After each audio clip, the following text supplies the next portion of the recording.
So I don't know what's ticking me off more, the fact that I have to do this video over and over again, or the pay-per-view I just watched for $9.99 on the WWE Network. Now, I'm not going to sit here and be dramatic and say something like, oh, I paid $9.99 a month for that. Screw that crap. Bye, everybody. You know, I'm not going to be dramatic and say that, because I didn't expect a great pay-per-view. I didn't expect an amazing pay-per-view. Hell, I didn't expect a good pay-per-view. I expected, at best, a decent pay-per-view. A decent, what did I get instead? To me, a mediocre pay-per-view at best. Don't believe me? Listen to how I say this, okay? So, you kick off with the Tag Team Championship match between Stardust and Goldust versus the Usos. The Tag Team titles. Good match. Obviously, you got two very talented teams. Kind of surprised me the outcome of the match because I was thinking, okay, maybe wasn't God, supposed to be all like, you know what, I might call the Ascension, and make them the tag team champions, their first night, to be in the holy hell of the Usos, that's for business, something like that. But apparently, plan B, was for Goldust and Stardust to become tag team champions. And I'm fine with that, because this was a great match. Both teams are good tag teams, so it's like either way, it's a win-win. And plus, the Usos, I think they kind of outran their, title run, they've had it since, February? So that's 7 months. We're in September still. So, you know what? Good match, good way to start the pay-per-view. No problems, everything's okay. Good. Let's move on. So we have the United States Championship match between Cesaro and Sheamus, fella. But the United States Championship, fella. But, no surprise that this was a good match. It seems like whenever Cesaro and Sheamus get together, in a one-on-one match, it's entertaining, it's physical. These guys put out a good story, and they did, show a good story. Cesaro tried everything basically to become United States champion. It didn't happen. Sheamus retained, so it is what it is. I mean, hopefully, to me, now that Roman Robotic Reigns is getting his wires fixed in the hospital right now, and making sure that his repeat on his promos working well, and making sure his 4 moves of doom is working all well, that we can get a good, legitimate, big man babyface to be in the main event scene. So, and Sheamus will fit perfectly. I don't know who you have Sheamus lose the belt to. Maybe like I don't know, someone. LOL, Rusev, I don't know, because at least in that way, that'll be like, the biggest irony, isn't it, huh? Like, Rusev became champion? I mean, think about a guy who's America wins the United States Championship. That would just be ironic in itself. That'd be a good idea, even though I can't stand Rusev. I'll get to that later, but yeah, at least it'll bring, Sheamus to the main event scene. It'll be fine by me, so. Alright, moving on. We have, oh my god. I understand the performing the performing at Tribute to the Troops this year, and that's fine. I'm all about the military, that's great. Perform at Tribute to the Troops, that's fine. It's a good cause. Why are you bringing out a practically no-name, unrelevant country band called Florida Georgia Line? If you're not going to pay attention to the pretty good Intercontinental Championship match, and all you're going to do is talk about them, what they're doing with their tour, when they're touring, how they're touring, what bathrooms they use, and how many girls they've slept with in the last month. Like, seriously, what the hell was this? I mean, as a fan of both The Miz and Ziggler, and for how good this match was, it just frustrates me. How, God, and I'm not surprised. This is the same commentary team that would rather take selfies than freaking pay attention to a match. But it's just so stupid. I'm sorry, it's just stupid. There's no way to go around it. And the match itself was good, but the distractions all around the ring, with Miz Dow and R. Ziggler, and better yet, Florida Georgia Line, it was just, oh god, it was just too bad. And when they actually shut the hell up about Florida Georgia Line, you notice how the match was actually good and entertaining? Because they paid attention to the match. The announcers did. The cameraman did. Everybody did. All of a sudden the match was like, oh, we don't give a shit. So, wow, this is a good match. Because Ziggler and Miz have good chemistry. But I'm gonna say this, and again, like I said, I'm a fan of both these guys. So I'm gonna say this, and this is not gonna be trust me, this is not gonna be the last time I say this in this video. What was the point of SummerSlam if The Miz lost the IC title at SummerSlam to Dolph Ziggler?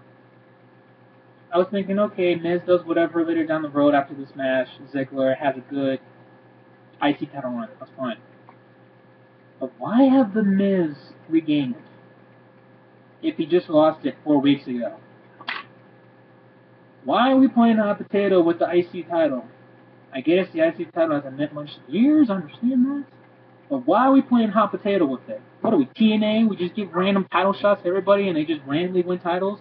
I've seen the spoilers, don't bullshit me. But, oh god.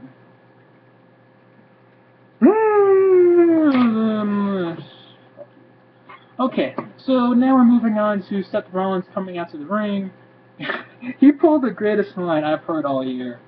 1 minute you could be on top of the world, the next you can be Roman Reigns.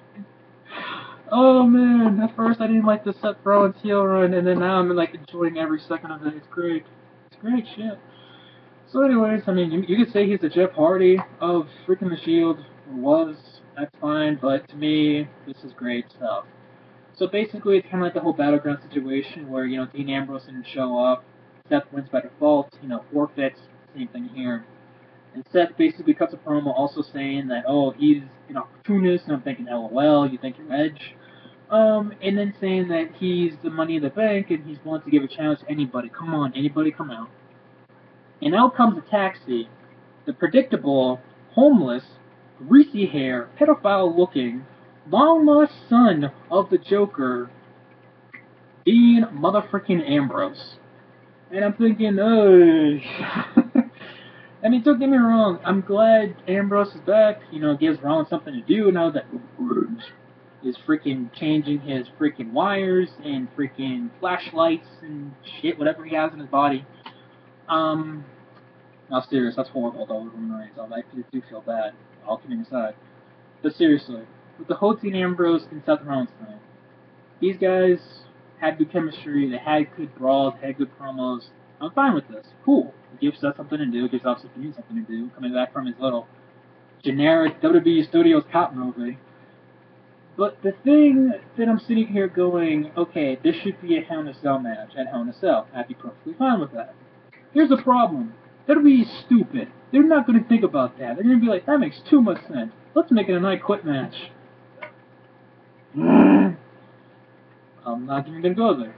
Yeah. So then we have versus Mark motherfucking Henry. Apparently Mark Henry thinks he's freaking Kurt Angle / Jack Swagger, whatever the hell. Because freaking his Titantron, not Titantron, his Minitron, and everything else other than his Titantron is all the American flag. You have Lynn Garcia's in the American flag.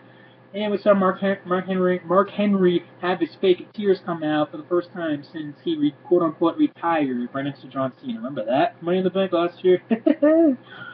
But I'm sorry, this match was boring. This match sucked.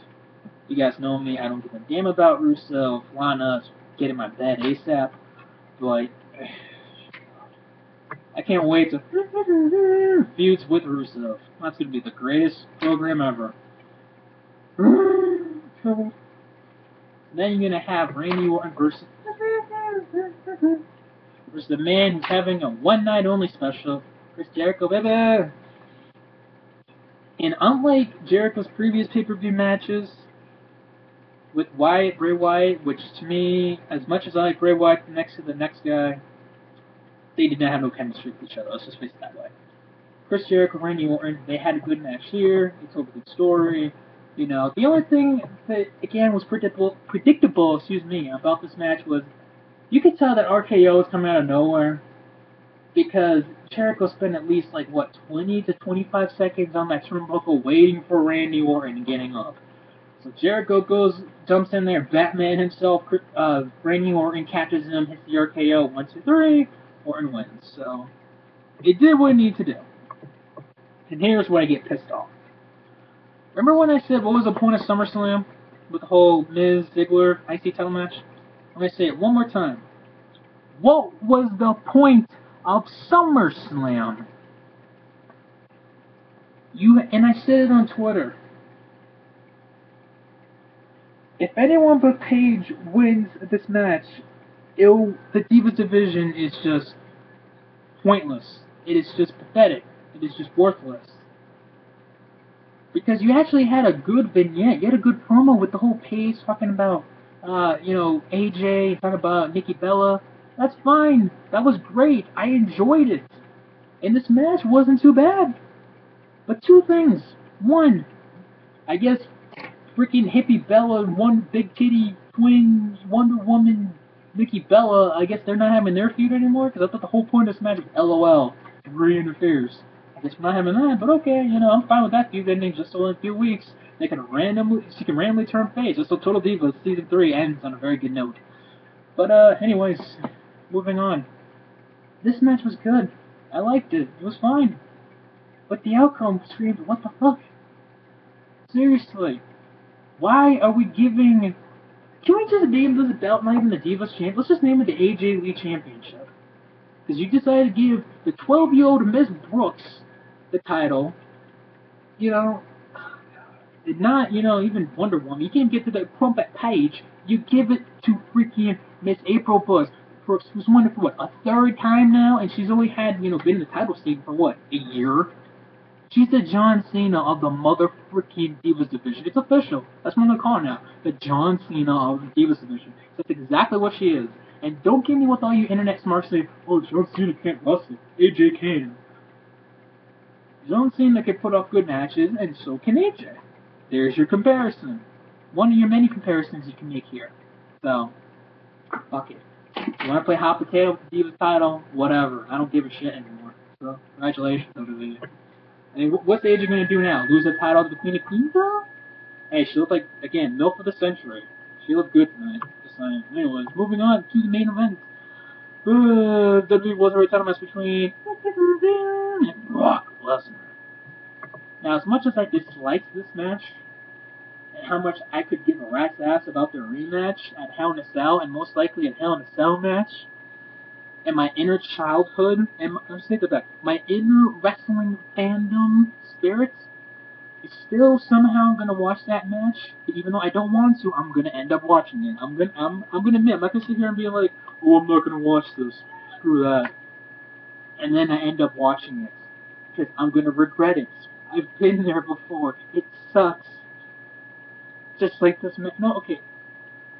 Their match at SummerSlam blew, alright? I know some people disagree with me, but I know a lot of people agree with me here. Their match at SummerSlam blew. It sucked. It was horrible. I know you guys all liked it because got like one move and the rest was just Lesnar. This was better.